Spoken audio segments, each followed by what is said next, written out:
कहानी की शुरुआत एक भयानक तूफान को दिखाते हुए होती है, जहाँ हम एक प्लेन को देखते हैं। हमारी मेन कैरेक्टर लिंडा अपने दोस्तों के साथ बिजनेस ट्रिप से लौट रही। सब कुछ ठीक चल रहा था कि तभी अचानक प्लेन जोर जोर से हिलने लगा और अगले ही पल उसमें एक जोरदार विस्फोट हो गया।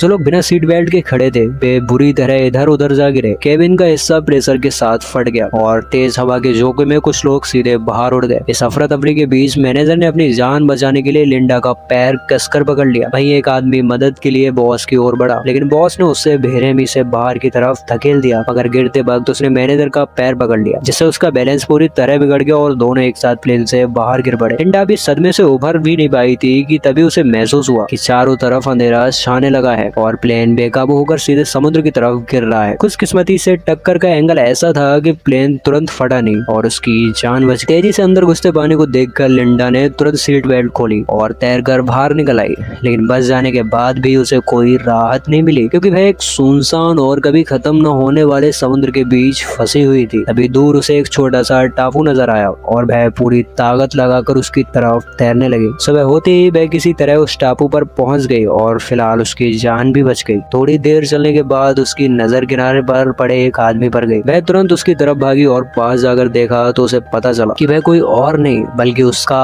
बॉस ब्रैडली था। वह भी हादसे में बच गया था और बेहोशी की हालत में लहरों के साथ बहकर यहाँ तक आ पहुंचा था। हालांकि गिरने के दौरान उसकी टांग टूट गई थी, लेकिन बाकी लोगों में से सिर्फ वही बचा था। पर फिर भी लिंडा उसे देखकर खुश नहीं थी, क्योंकि कंपनी में वह सबसे ज्यादा उसी से नफरत करती थी। दरअसल वह स्ट्रेटजी डिपार्टमेंट की सबसे काबिल कर्मचारी थी और अपनी मेहनत से बॉस का भरोसा जीतकर मैनेजर बनने वाली थी। लेकिन ज्वाइनिंग से ठीक पहले बॉस की मौत हो गई और उसका बेटा ब्रैडली कंपनी का मालिक बन बैठा। बॉस बनते ही उसने लिंडा का प्रमोशन छीन लिया और वह पोस्ट अपने चापलूस दोस्त को दे दी। इतना ही नहीं, वह अपने दोस्तों के साथ मिलकर अक्सर लिंडा को नीचे दिखाने लगा। यह सोचकर लिंडा के मन में आया कि वह उसे वहीं छोड़ दे, लेकिन उसने सोचा अगर वह उसकी मदद करेगी तो वह फिर से मैनेजर बन सकती। इसलिए उसने तुरंत एक नुकीला पत्थर उठाया और उसने केले के पत्ते काटने शुरू कर दिए।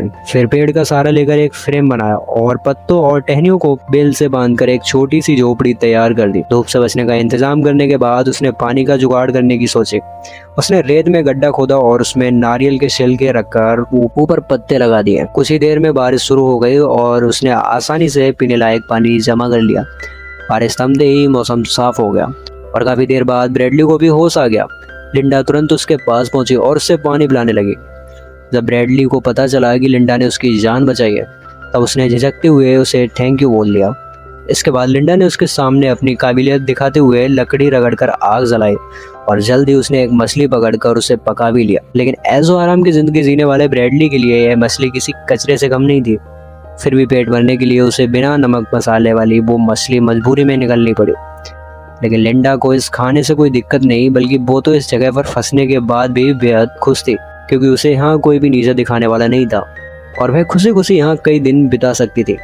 धीरे धीरे कुछ दिन गुजर गए और यहाँ माहौल का असर दोनों पर साफ दिखने लगा।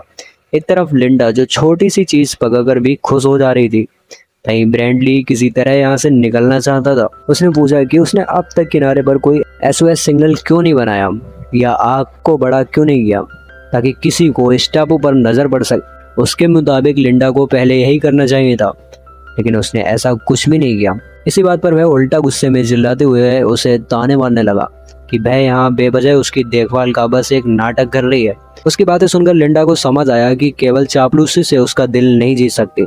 उसे उसकी असली अहमियत तभी समझ आएगी जब उसे कोई तकलीफ होगी। ये सोचकर लिंडा बिना कुछ कहे वहां से उठी और उसे अकेला छोड़कर चली गई। शुरुआत में ब्रैडली उसकी इस हरकत पर ताने मारता रहा, लेकिन कुछ ही देर बाद उसे एहसास होने लगा कि उसने कितनी बड़ी गलती कर दी है। फिर भी वह घमंडी बना रहा और लिंडा के खुद ब खुद लौटने का इंतजार करने लगा। लेकिन ऐसा ही करते करते पूरा एक दिन बीत गया और आखिरकार उसका घमंड टूटने लगा। जब लिंडा उसे काफी तड़पा चुकी थी, तब वह पानी लेकर उसके पास वापस आई। उसे देखते ही ब्रैडली ने बिना कुछ सोचे तेजी से पानी पीना शुरू कर दिया। अब उसे समझ आ गया था कि वह पूरी तरह अब लिंडा पर निर्भर है और वह उस पर अपना हक नहीं चला सकता। लेकिन तभी उसकी नज़र उस भाले पर पड़ी जिसका इस्तेमाल लिंडा खतरनाक जंगली सुअर के शिकार के लिए करने वाली थी। उसे पता था कि वह सुअर बेहद जानलेवा है, इसीलिए उसने लिंडा को जंगल में जाने से मना किया। लेकिन लिंडा ने उसकी एक बात नहीं मानी और वह सीधे जंगल के अंदर चली गई। जब वह चुपके से शिकार को ढूंढ रही थी, तभी अचानक उसे जंगली सुअर ने लिंडा को टक्कर मारकर हवा में उछाल दिया। अच्छी बात यही रही कि गिरा हुआ पेड़ अचानक सुअर के सामने आ गया वह सीधा हमला नहीं कर सका और लिंडा को तुरंत उठकर भागने का मौका भी मिल गया। लेकिन सुअर जैसे ही उसकी गंद पकड़कर पीछे दौड़ा तब उसे सिर्फ रास्ते में फटे कपड़े मिले। सुअर कुछ समझ पाता उससे पहले ही लिंडा ने मौका देखकर भाला उसके शरीर में गहराई तक घुसा दिया। दर्द से पागल होकर सुअर ने भाले को मोड़कर तोड़ दिया और गुस्से में बेकाबू होकर दोबारा उस पर हमला करने के लिए दौड़ा। इसी खतरे के बीच लिंडा ने तुरंत लकड़ी के डंडे को सामने कर दिया। आखिरकार लिंडा ने उसे मार गिराया। सुअर का कटा हुआ सर देखकर ब्रैडली पूरी तरह हिल गया और पहली बार उसे समझ आया कि असल में लिंडा बहुत खतरनाक और ताकतवर है, जिससे अब ब्रैडली लिंडा से डर के रहने लगा। कुछ दिनों बाद जब लिंडा जंगल में सामान ढूंढ रही थी तो उसे एक झरना मिला जहाँ से साफ पानी सीधा पिया जा सकता था। अब उसे पानी की चिंता नहीं रही और वह इस खोज से काफ़ी राहत महसूस करने लगी। लेकिन उसकी यह खुशी ज़्यादा देर तक नहीं टिक पाई, क्योंकि तभी उसे दूर से इंजन की तेज आवाज़ सुनाई दी। आवाज़ सुनते ही लिंडा तुरंत उस तरफ दौड़ पड़ी। वहाँ पहुंचकर उसे एक बोट दिखाई दी, जिसे देखकर उसकी आंखों में एक उम्मीद जाग उठी। लेकिन जैसे ही वह मदद के लिए चिल्लाने वाली थी तभी वह अचानक रुक गई। उसे एहसास हुआ कि अगर वह वापस लौट गई तो उसे फिर से भाई किसी बेटी जिंदगी जीनी पड़ेगी, किसी और बॉस के नीचे झुककर काम करना होगा और हर दिन उसके ताने सुनने पड़ेंगे। लेकिन अगर वह यहीं रुकती है तो वह अपनी मर्जी की मालिक होगी। इसीलिए वह तुरंत छिप गई और धीरे धीरे नाव को दूर जाते हुए देखती रही। वापस आने के बाद उसने ब्रैडली को इस बारे में कुछ नहीं बताया, लेकिन ब्रैडली सिर्फ मजबूरी में उसका कहना कर रहा था। असल में वह इस टापू पर हमेशा रहना नहीं चाहता था। 2 हफ्ते की इस जंगली जिंदगी ने उसे पूरी तरह बदल दिया था और उसका सब्र अब टूटने लगा था।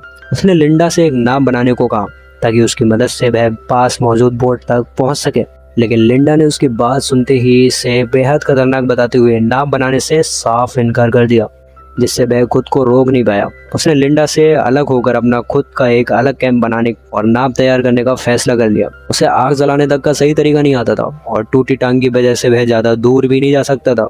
मजबूरी में वह नारियल के खोल से बारिश का पानी जमा करने लगा। किसी तरह उसने एक छोटी झोपड़ी खड़ी की और रेत पर हेल्प लिखकर मदद का इंतजार करने लगा। भूख से परेशान होकर वह मजबूर हो गया और आसपास के कीड़ों को खाने की कोशिश करने लगा। लेकिन जैसे ही उसने उन्हें खाया उसे इतनी घिन आई कि वह तुरंत उल्टी कर बैठा। इधर लिंडा के पास एक से एक बढ़िया स्वादिष्ट खाना था, जिसे वह आराम से मजे लेकर खा रही थी। अपनी हालत देखकर ब्रैडली का घमंड पूरी तरह टूट गया। वह शर्मिंदा होकर टांग की परवाह किए बिना घुटनों के बल बैठ गया और उसे माफी मांगने लगा। उसका यह बदला हुआ रवैया देखकर लिंडा हंस पड़ी और उसने उसे फिर से अपने साथ शामिल कर लिया। इतनी बेइज्जती महसूस करने के बाद भी ब्रैडली अंदर ही अंदर लाचार था, इसलिए वह चुपचाप सही मौके का इंतजार करने लगा। करीब आधा महीना गुजरने के बाद उसकी हालत सुधरने लगी। तब लिंडा उसे टापू की सबसे ऊंची चोटी पर ले गई, जहां पहुंचना तो मुश्किल था, लेकिन वहां से दिखने वाला नज़ारा कमाल का था। लिंडा ने समझाया कि असली खतरा इस खूबसूरती दिखने वाले इलाके में छिपा हुआ है। फिर उसने रास्ते के किनारे लगे कुछ जामुन जैसे फल तोड़े और बताया कि इनमें ऐसा जहर होता है जो शरीर को सुन्न कर देता है।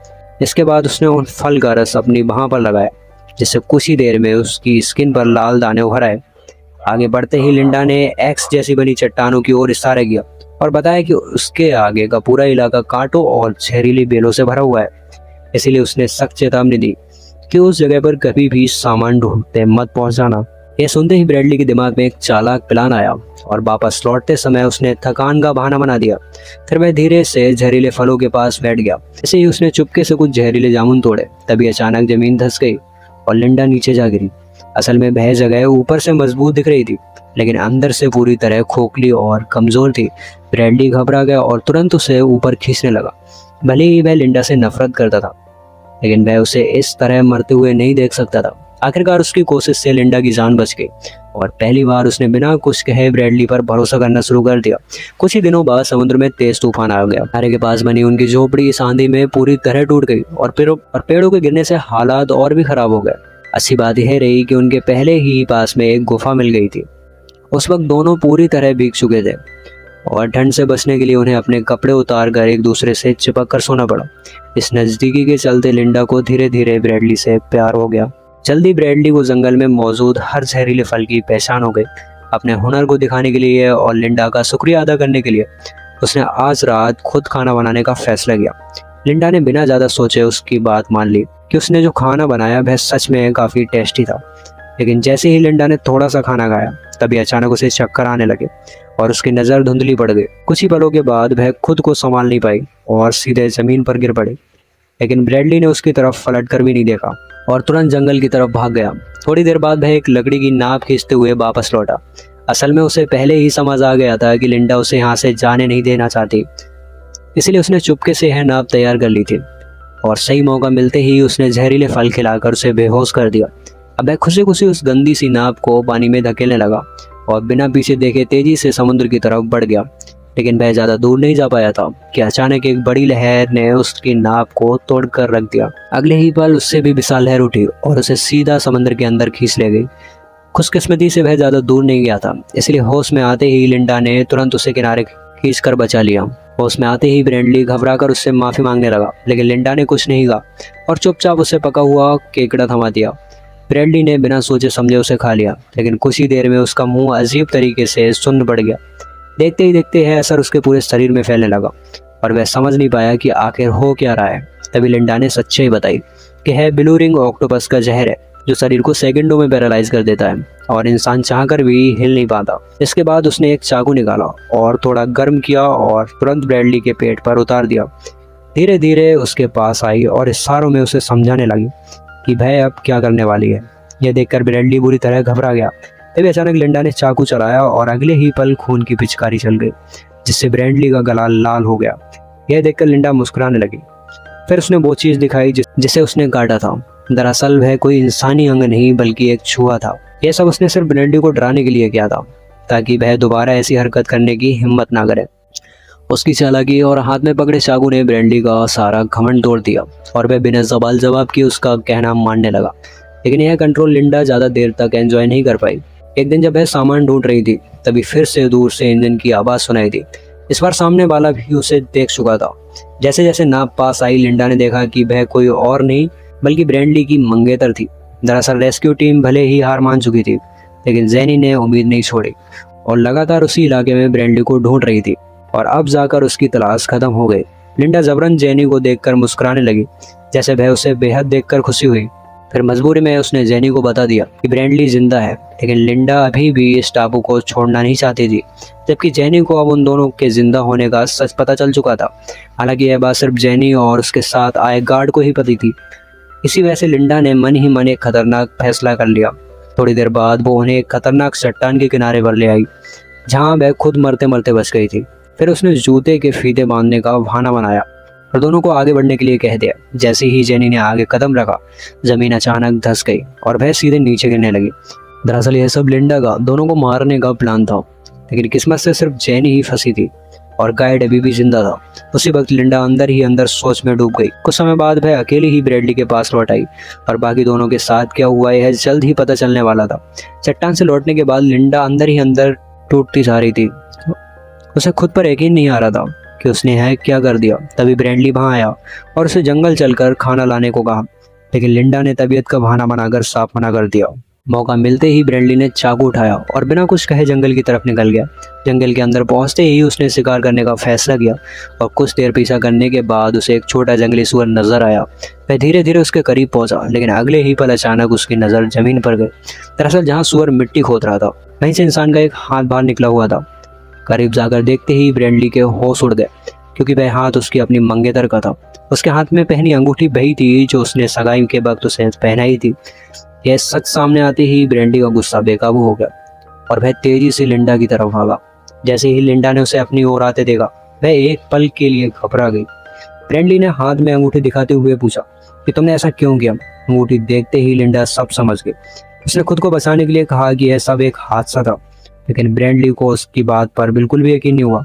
हालात बिगड़ते देख लिंडा ने धीरे से अपनी कमर की तरफ हाथ बढ़ाया, लेकिन ब्रैडली पहले ही वह चाकू चुरा चुका था। यह देखकर लिंडा घबरा गई और तुरंत जंगल की ओर भागने लगी। ब्रैडली भी उसके पीछे दौड़ पड़ा। जब लिंडा के पास बचने का कोई रास्ता नहीं बचा, तब उसने तुरंत एक नया प्लान बनाया। उसी वक्त ब्रैडली ने पेड़ के पीछे उसकी परछाई देख ली, लेकिन जैसे ही वह वहां पहुंचा, उसे सिर्फ उसके छोड़े हुए जूते ही मिले, जिसके फीते गायब थे। अचानक लिंडा पीछे से उस पर टूट पड़ी और फीते से उसका गला कसकर दबा दिया, जिससे ब्रैडली का सांस लेना मुश्किल हो गया। ब्रैडली ने पूरी ताकत से खुद को छुड़ाने की कोशिश की, लेकिन लिंडा ने पकड़ ढीली नहीं की। इस धक्का मुक्की में ब्रैडली के हाथ से चाकू छूटकर नीचे गिर गया। तब तभी आखिरी जोर लगाकर उसने लिंडा के बाल खींचे और उसे पलटकर जमीन पर गिरा दिया। इसके बाद वह उसके ऊपर चढ़ गया और उसका चेहरा कीचड़ में दबाकर उसे खत्म करने की कोशिश करने लगा। तभी मौका मिलते ही लिंडा ने चाकू उठा लिया। जब लिंडा ने आंखों से पट्टी हटाकर देखा तो ब्रैंडली वहां से गायब हो चुका था। दरअसल वह उसी जहरीले इलाके की तरफ बढ़ रहा था जहाँ जाने से लिंडा ने मना किया था। यह देखकर लिंडा ने उसका पीछा नहीं किया और चुपचाप वापस लौट गए। काफी दूर तक भागने के बाद ब्रैंडली के साथ कुछ नहीं हुआ, लेकिन जैसे ही उसने सामने देखा तब उसके होश उड़ गए, क्योंकि दो विशाल चट्टानों के बीच उसे एक आलीशान विला दिखाई दिया, जिससे साफ हो गया कि यहाँ कोई सुनसान टापू नहीं बल्कि किसी का प्राइवेट आइलैंड है। उम्मीद की एक नई किरण के साथ ब्रैंडली तुरंत वहां पहुंचा और मदद के लिए चिल्लाने लगा, लेकिन अंदर से कोई जवाब नहीं आया। तभी उसने देखा कि दरवाजा खुला हुआ है। घर के अंदर घुसते ही ब्रैंडली ने जल्दी जल्दी लाइट ऑन की और हर जगह नजर दौड़ाकर कुछ काम की चीजें तलाशने लगा। तभी उसकी नजर फ्रिज पर पड़ी और उसे खोलते ही अंदर तरह तरह के मॉडर्न डिस्क हुए दिखाई दिए। प्यास से बेहाल ब्रैंडली ने तुरंत एक पानी की बोतल उठाकर पीने लगा, लेकिन तभी अचानक सब कुछ बदल गया। न जाने कैसे स्पीकर से लिंडा की आवाज गूंज उठी और उसकी बात सुनते ही ब्रैंडली को पूरी सच्चाई समझ आने लगी। उसे एहसास हुआ कि जहरीले इलाके वाली सारी बातें झूठी थी और सिर्फ उसे इस जगह से दूर रखने के लिए यह कहानी बनाई गई थी। अब लिंडा ने बिना किसी झिझक के सब कुछ साफ साफ बता दिया। असल में जो जहाज उसने पहली बार देखा था वह हर महीने यहाँ सप्लाई देने आता था और उसी के जरिए उसे इस आलीशान विला का पता चला था। यहाँ आने के बाद उसने छुप कर दरवाजे का पासपोर्ट देख लिया और फिर सही मौके पर इस जगह पर पूरी तरह कब्जा कर लिया। हालांकि असली मालिक यहाँ बहुत कम आता था, इसीलिए वह हर बार सब कुछ साफ करके आराम से यहाँ रहती थी। किसी को शक भी नहीं होता था और सब कुछ उसके हिसाब से परफेक्ट चल रहा था। लेकिन जैनी के अचानक आने से उसका पूरा प्लान बिगड़ गया। अनजाने में हालात ऐसे बन गए कि उसने जैनी को मारने का कदम उठाना पड़ा। उसकी यह सच्चाई सुनकर ब्रैंडली के रोंगटे खड़े हो गए। अंधेरे में इधर उधर टटोलने पर भी उसे कंट्रोल रूम नहीं मिला। तभी अचानक हालात पलट गए, क्योंकि लिंडा खुद उसे ढूंढते हुए वहां पहुंच गई। दरअसल उसने पहले ही इस विला के अंदर से एक शिकार वाली बंदूक हासिल कर ली थी। ब्रैंडली ने जैसे ही उसे देखा तो वह तुरंत घुटनों पर गिर गया और अपनी जान की भीख मांगने लगा। उसने कहा कि वह भागेगा नहीं, बल्कि यहीं रहकर उसके साथ जिंदगी बिताएगा। इतना ही नहीं, उसने यह भी कहा कि इस दौरान वह सच में उससे प्यार करने लगा है। लिंडा को यकीन दिलाने के लिए वह दोनों के बीच बिताए खूबसूरत पलों की बात करने लगा। उसकी बातें सुनकर लिंडा को कुछ गड़बड़ लगी। तभी उसकी नजर पीछे रखे बैल के सिर पर गई, जहाँ से एक सींग गायब था, और फिर अगले ही पल लिंडा ने पास रखी गोल्फ स्टिक उठा ली, जबकि ब्रैंडली ने भी बंदूक अपने हाथ में ले ली। लेकिन जैसे ही उसने ट्रिगर दबाया, बंदूक खाली निकली। असल में ऐसा पहले से ही लिंडा का सोचा समझा प्लान था। अगले ही पल उसने बिना वक्त गवाए गोल्फ स्टिक उठाई और ब्रैंडली पर लगातार वार करने लगे। आखिरी वार इतना जोरदार था कि ब्रैंडली वहीं खत्म हो गया। तो दोस्तों, यहीं पर कहानी का अंत होता है। लिंडा ने पूरे विला को साफ करके खुद को एकमात्र जिंदा बची इंसान के रूप में पेश किया। फिर उसने पूरे हादसे को एक सर्वाइवल मिरेकल की तरह दिखाकर खुद को मशहूर बना लिया और धीरे धीरे वह बहुत अमीर बन गई। तो कैसी लगी आपको यह कहानी, कमेंट में जरूर बताना और ऐसे ही इंटरेस्टिंग कहानियों के लिए हमें सब्सक्राइब करना ना भूलें। तो मिलते हैं अगली वीडियो में।